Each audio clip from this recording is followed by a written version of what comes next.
Welcome to episode 3 of the Two Marketing Moms podcast. Today, our episode is about advancing your knowledge in the marketing and advertising industry while you are juggling it all. We all need some of that advice, I think. So I am Julia McDowell, one of the co-hosts of Two Marketing Moms, and I am here with Kelly Callahan Poe. Awesome. And so we started this podcast to talk about all things work plus life. We're two moms with 6 kids between us, and we've worked our way up the ladder in the advertising industry, learning through the hard knocks sometimes. So we want to talk about all of our struggles, our wins, our tips. And so that's why after episode 1 and 2, we are ready to talk about how we learn. And it's a topic I think that all women, whether you're starting off in the advertising business or you're a new mom and you're trying to figure out how do I continue learning and pushing forward and achieving my goals at the same time. Absolutely. Now, Kelly, do you want to start it off? I know you said you had a good story to tell. Yeah, I have a little story. When I was younger, in my 30s, I had a little bit of a crisis of consciousness where I thought maybe I was in the wrong career. And I decided that I wanted to have some sort of proof whether or not this was the right career for me. And I went to a skills assessment workshop, and I forgot the name of it. I can look it up, but basically what they did was almost kind of like an SAT test. Is they test my skills in a whole range of things, everything from can I tell the difference between different shades of blues and greens, to my vocabulary, to math, to writing skills. You name it, they tested everything. And then afterwards, they, in essence, graded me and provided me with a report as to what I'm best at. And it turns out, yeah, I know. And it was— Wait, was this like the Myers-Briggs? It was not. No, it was literally a skills assessment. So you could come out and say, these are the things that I'm good at, and these are the things that you need to work on from a skills perspective. In fact, I'd like my high schoolers to do this because this might help them as well. The funny part was the guy sits with you at the end and reviews your recommendations. And he says, your number one skill is ideation. He said, your ideas are off the charts. I've never seen anything like this. Someone who can come up with the most ideas in the least amount of time. So you're absolutely in the right career. You're just in the wrong place. You're in the wrong environment. And so that really gave me everything I needed to know about who I was and what my identity was and what I'm good at. And so that remains to be the area that I want to continue to focus on, is coming up with ideas for clients that make sense and solving their problems and coming up with creative solutions. So ideation is my favorite thing to do. And I think all good account people want to be creatives in a certain way, and being able to strengthen that muscle is extremely important. And so there's a lot of different ways that I do that and have over the years. I'll start with one, and then I want to go over to you and get some of your thoughts. When I had more time, which has been harder lately, I really made an effort to go to 3 to 4 conferences a year. For 5 years in a row, I went to South by Southwest in Austin, Texas, which was fantastic because you had these amazing speakers and all different types of people. So you're not only learning from the speakers that are speaking there, but you're also learning from the people who are there, and they all have the same wavelength. They all want to learn. They all want to be these sponges to soak up these ideas. And I would probably get enough ideas out of South by Southwest every year that would give me ideas for RFPs and new clients and existing clients for the whole year. And that was really a great way to soak up ideas. Since then, I haven't been able to make it out to Austin, and it's kind of morphed into something different. And so I try to go to other conferences. So, we've gone to Digital East, the Cause Marketing conference in Chicago, AMA nonprofit in DC. This fall, I'm going to attend 2 virtual conferences, AdWorld and the MAC Summit, which is new, Marketing, Advertising, and Communications Summit. And those are where I really love to be able to hear case studies. How do people solve a problem? What worked for them? What didn't? What are the new things that I might not be considering for one client? So you can't just sit in your office without talking to people. You have to be able to absorb knowledge from other people, and conferences is one of the best ways that I've found to be able to get that knowledge. Is by stepping out of your normal routine and hearing what other people have to say. What about you? I agree. And I think that it's honestly, especially for the younger set, there's a challenge in convincing your boss to fund these trips to these conferences. On the other hand, it's some of the best tools you can use to kind of help your career, shoot out of the gate. Yes. And so I know I've seen some conferences have like a page on their website where they will literally help you auto-generate a letter to your boss, where it gives like the 5 reasons why attending this conference will help me in my job and make me more effective, for our clients. And I always thought that was a really smart idea. Because at the beginning of my career, I had lots of sales training, but then when I, started off in advertising, I was at a small agency where we didn't really have big budgets to do these, travel and go to conferences and things like that. So I really had to make the best of any opportunity. If I was in a meeting and someone mentioned, oh, there's an American Marketing Association event, or if there's a ad club event, I would be right on it for signing up. Yeah. And fight for that place. So I think now, like this year, I've gone to so many digital conferences, which obviously are different in nature, right? Because I love the networking and the seeing people in person aspect of conferences, but I've got to attend things that I haven't in the past. So definitely some of the ones that you mentioned. I've never been to South by, but definitely it's a dream of mine. But one of the really cool ones that I participated in was the 3% conference this year. Yeah. And that was, it was talking a lot obviously about diversity, but it originally started with having more representation by women in the creative industry. Oh yes, that's the genesis. And it was really great. And obviously it came during this time in our country where we have, the narrative of the news is so heightened around social injustice. And there were so many wonderful speakers about diversity. And it just took this turn that was so organic and was really powerful. I also really love all of the conferences put on by ASAE. Yeah. They have lots of different conferences. Their annual meeting is kind of generic in nature, and they have lots of different topics and lots of different tracks that you can learn from. The Marketing and Communications Conference is, specialty for us folks in advertising and marketing. And then obviously you mentioned MAC. So I didn't even know that they were combining all these different. Yeah, good idea, huh? Yeah. So back when Adweek DC started, yeah, I was on the organizing committee kind of like as a support person. Oh, you were? Yeah.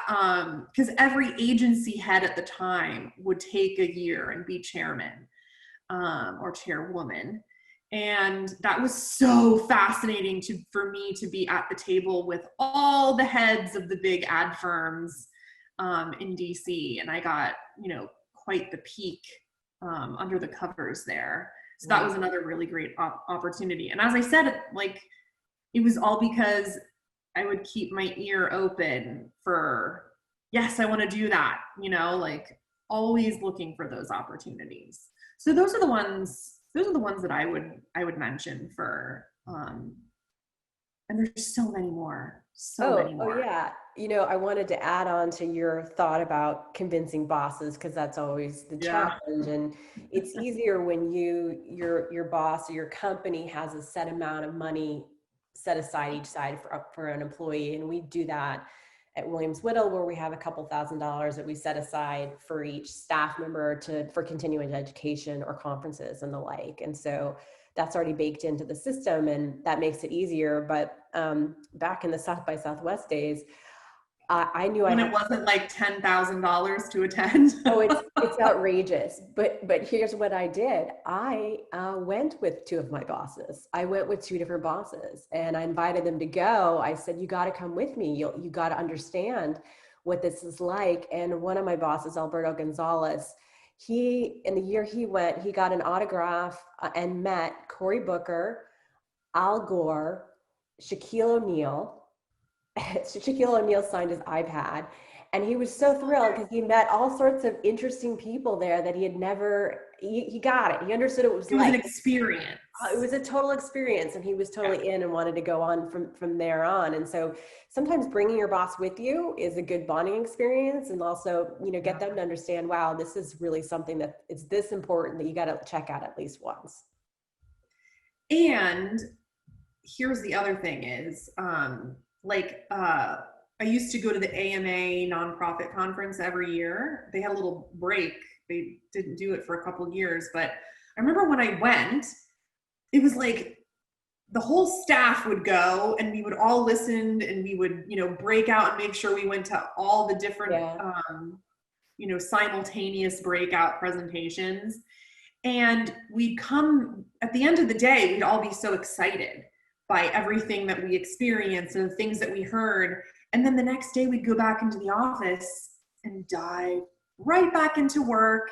And all of that momentum and excitement from that event kind of got, I don't want to say evaporated, but it was hard to harness it and come up with a plan of how to incorporate it. So from a young person's point of view, like, as you said, like going with your bosses to these events, I mean, one way that you can really be helpful and demonstrate that you've gotten a lot out of it is to kind of do like a debrief with your team and summarize these ideas, capture them on paper, identify while it's really fresh, should we bring it to this account person and let them know about this idea? Should we go have a brainstorming session with a client and talk about how this could apply to them? So like really like being the catalyst for absorbing that information and then bringing it back and like actually applying it, right? absolutely. That's the most important part. Exactly. Otherwise, it's just memories. And as a young person, I feel like that's a really good thing for you to avail yourself of, like that's one way to step up and show that you're a leader, that you're eager to learn. And even if you're not young, like say if you're a new mom, right, who is trying to figure out how to get to the next level of your career, even while juggling it all. Again, it's a great way to show some initiative. The other one that we belong to is ICOM, which is a global network of more than 80 independent advertising, digital marketing, communication agencies in 60 different countries. And we have regional meetings and international meetings once a year. We haven't had them this year, obviously, because of COVID, but they've gotten more sophisticated over the years, and they've brought some extremely wonderful presenters. For example, David K. Baker, Blair Ines, David Mead. He co-wrote Find Your Why with Simon Sinek. A wilderness adventure, the chief storyteller from Microsoft. And so these speakers are really impressive to meet and to be inspired by. And then the other thing that they do is every ad agency that attends needs to present a 3-minute presentation of a bright business idea that they had that year. And they have to present to your peers, your other agencies, and then they create a book out of all of these ideas.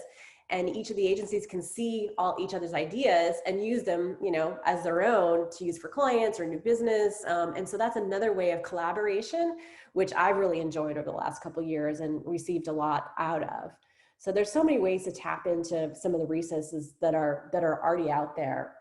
And the other thing that, you know, obviously now webinars are huge. And so if you're not taking advantage, so we have a Slack channel just called Learning Opportunities. Anytime I see something, free webinar on social media, XYZ, you know, someone is attending at least a webinar a week on our team, because there's so many now that are free and available or low cost and worthwhile. And we all share notes with each other and discuss it as well. So that's important too. Yeah, I mean, this whole technological advancement of webinars and being able to go to conferences virtually, like that did not exist when I was first starting out in the industry. And quite frankly, some people weren't comfortable with it even a year ago. They really felt like the in-person experience was the only way to go. And I feel like that's really, there's so many more opportunities because of that. But going back to what you said about like ICOM, what's really unique about that, and there are lots of other agency networks out there. The Agency Management Institute is one of my faves. There's also Bull and Beard.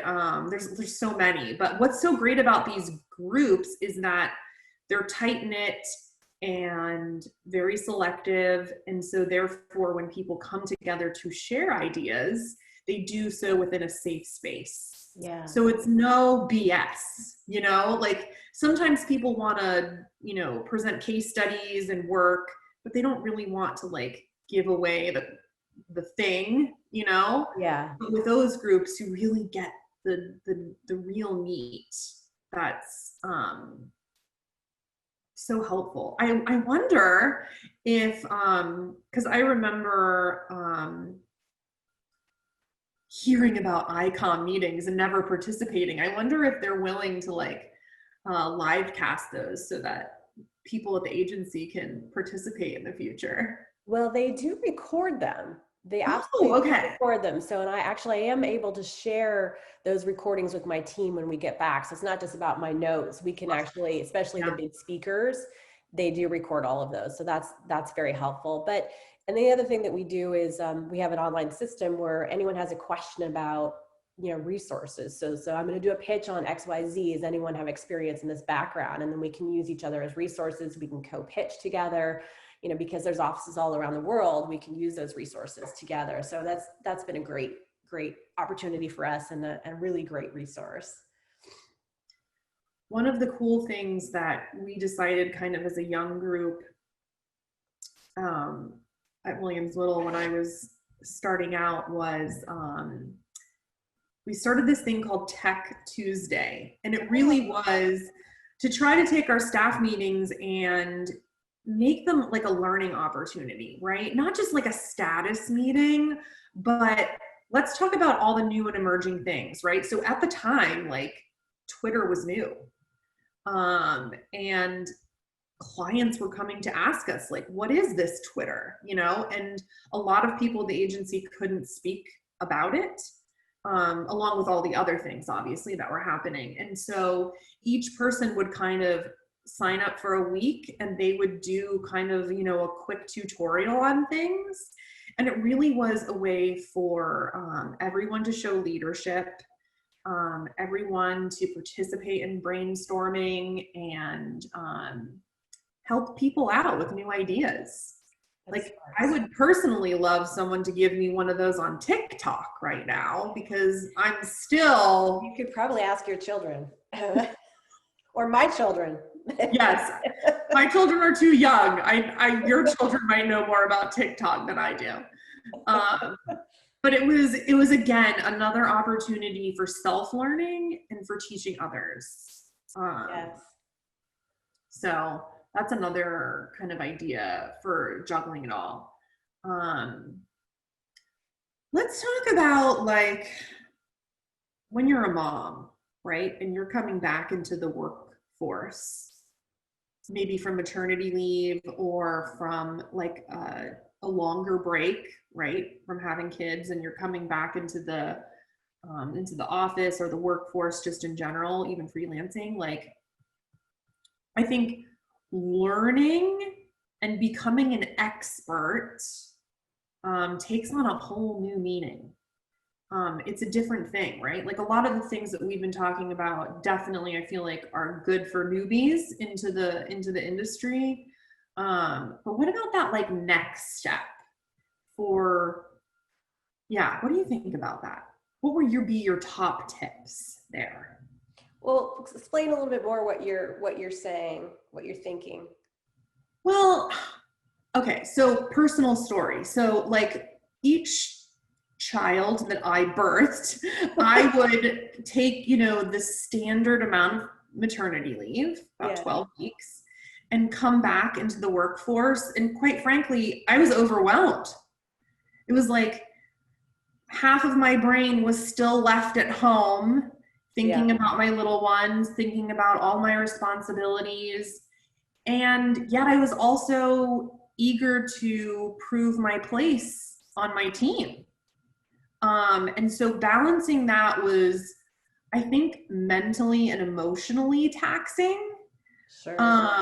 And after, I think once I had my first kid, I kind of came back in like trying to pick up where I left off, but realizing that maybe I had a little less gas in the tank, because things were different. And so for me, learning and juggling it all, quite frankly, at that time meant compartmentalizing and doing the best I could, and maybe not going that extra mile for a certain period of time. And like, I don't know, doesn't sound so great, but at the same time, I feel like, I mean, this is real world, right? Like, what happens? It's really true. And I remember when I first had kids, a friend of mine who had a child older than mine said to me, and I couldn't get over this at the time.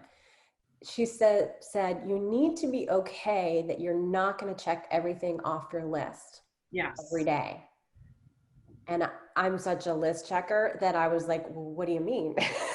I have to be okay with that. It took me a while to comprehend what that meant. And that's absolutely true. It really helps you focus on, that 20% of things that's most important, that's going to give you the 80% of the benefits, and prioritize because you have to leave on time. You're not taking long lunch breaks. You might be pumping at lunch. I mean, all sorts of things. And so during that time, you're not necessarily going to have the opportunity to expanding yourself in that way, because a lot of it's just kind of getting through it, getting by. And that's okay. That's a part of being a mom and a part of the evolution of everything. And so you have to be able to give yourself a break. Yeah. Yeah, I think that's what I meant. Like I think we needed to say that to this audience, because, being an eager and a type A person is great. But when you are juggling it all, you have to realize that, the all may be a different all at the time. That's true. I do remember I was, for a while, especially after my first child, I was just kind of treading water, trying to figure out what felt comfortable for me and figuring out where I could best use my talents, instead of like, volunteering for everything and trying to get, one of the things I wanted to mention was like the young professionals groups. I was really into that. I had to take a little bit of a step back at the time, and kind of pick one or two things where I felt like was really going to support me and support my career. Well, that's the challenge, especially when you have young children, because before they actually get into elementary school, if you're like in preschool or Montessori school, or they actually require a lot of your time with the kids. You have to volunteer to do X, Y, Z. And it's extremely difficult to do that, plus the job and et cetera. So you kind of have to be okay with, what, here's my store-bought cookies. I didn't make them and I'm okay with it. That was me, I did what I could. Making a new checklist, right? Going back to your Yeah. checklisting, like the things on the checklist may look different, and also the amount that you can commit to doing. I also think that's a huge key tip in juggling it all, is setting expectations, either with your boss or your team, about what's realistic and what's doable. I think this also speaks to people like who are working in firms, big firms where I was reading something online, like a new mom was saying, like, now that I have a kid, I can't work 12 hours a day. Yeah. Because, agencies are notorious for expecting an incredible amount of time, expecting employees not to leave at 5, 6, 7 o'clock at night, expecting them to just hitting the gas pedal and never letting off.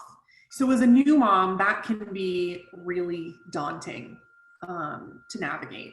So actually, do you have, let's continue on with some more ideas for juggling it all. Well, for me, along with conferences, I like to read, and you don't have time to read when you've got 3 little ones, right? So that's an area that probably paused or went on hold because you're just too exhausted, really. And I started reading more avidly in the last couple years. And finally this year, I had heard that top CEOs read 55 books a year.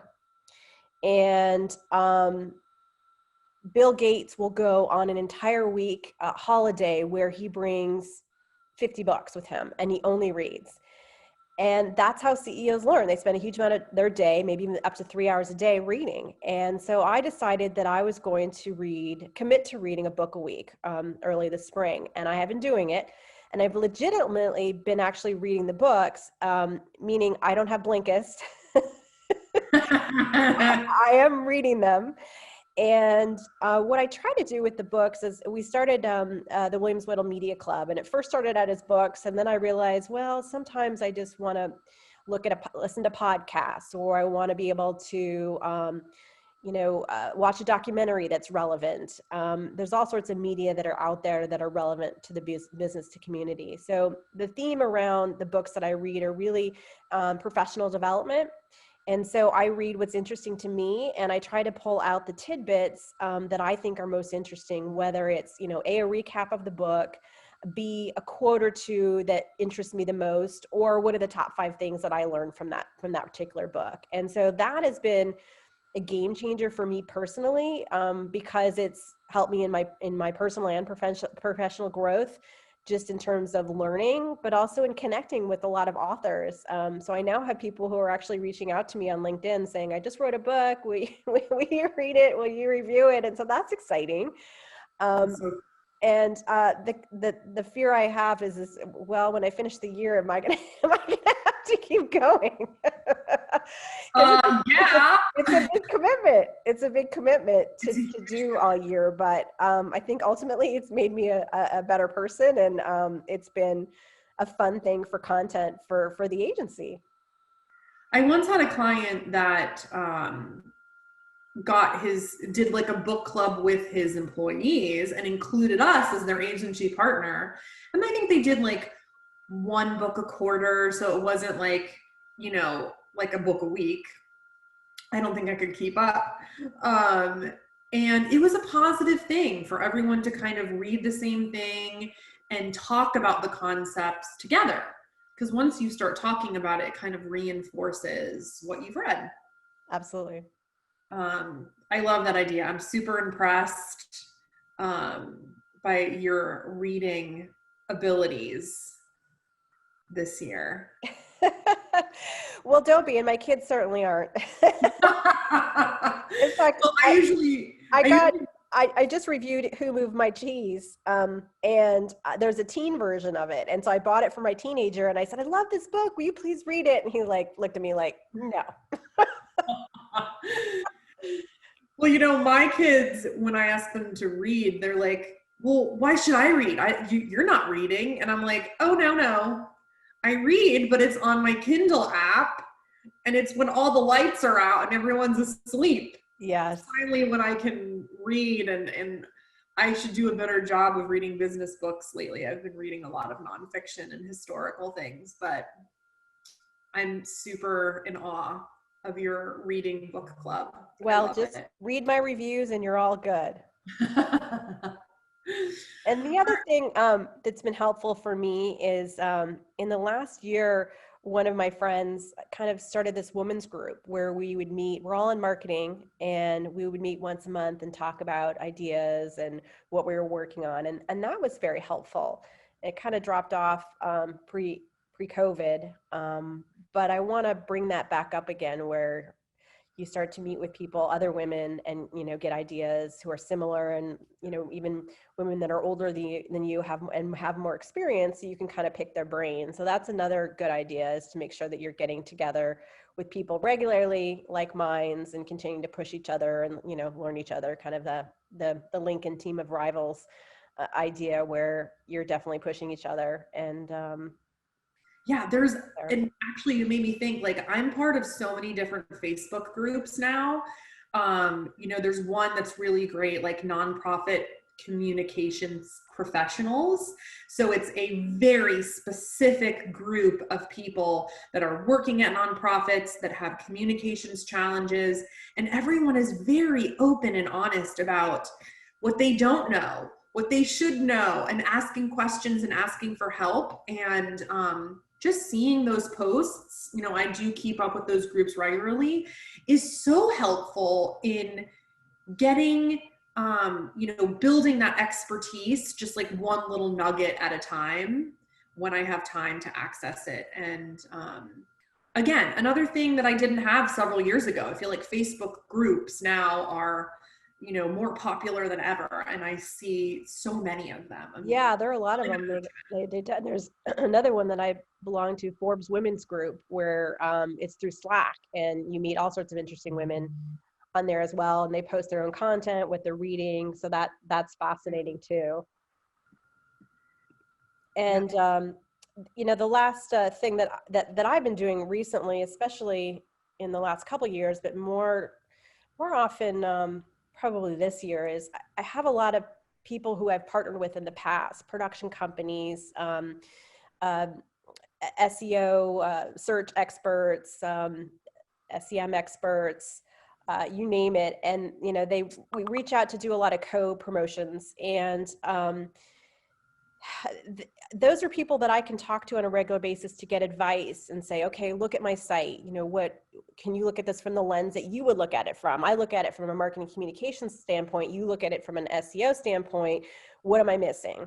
And, get advice from the people who know it best, and vice versa. You can trade those services. I'll help you with your communications if you help me with, whatever areas of your expertise. And that's important too, is making sure that you have a wide range of people in your network who will look at a problem from different points of view.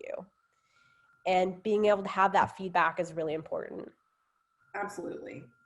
And even if you're new to this industry, no matter what your age is, there's always people that you have contact with on a day-to-day basis that you should reach out to do that with.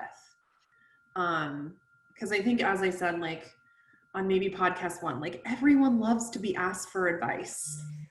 So you shouldn't be afraid to ask for it. And so I remember, like, when I was first starting out at the agency, at my client, there were other people my age. And so we would often talk about those things that we had in common, and, marketing challenges, what they've encountered throughout the day. And even though I wasn't talking to someone in the C-suite, I was still certainly learning and having good conversations. So with all of that said, let's recap what we said for our best advice for our listeners. So here's what I heard. We encourage you to attend events, whether they're in person or virtual or webinars on a regular basis. Read books, get involved in local groups such as AMA, AAF, young professionals groups, moms groups, online, getting together with just like-minded professionals. Look into industry groups such as ICOM or Agency Management Institute that talk from a higher level and share real ideas. Be eager to participate in learning whatever that is, however that is within your career or at your agency. Anything else I missed?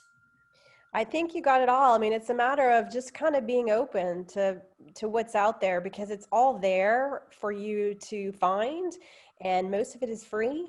And it's just a matter of, you making the, finding the resources, or finding the time to go out there and connect with people. So. Agreed. And you don't always have to be checking everything off that list. Depending on where you are in your career, it might look at learning and juggling it all looks different. Absolutely. With that said, we're going to sign off and see you next time. Bye-bye.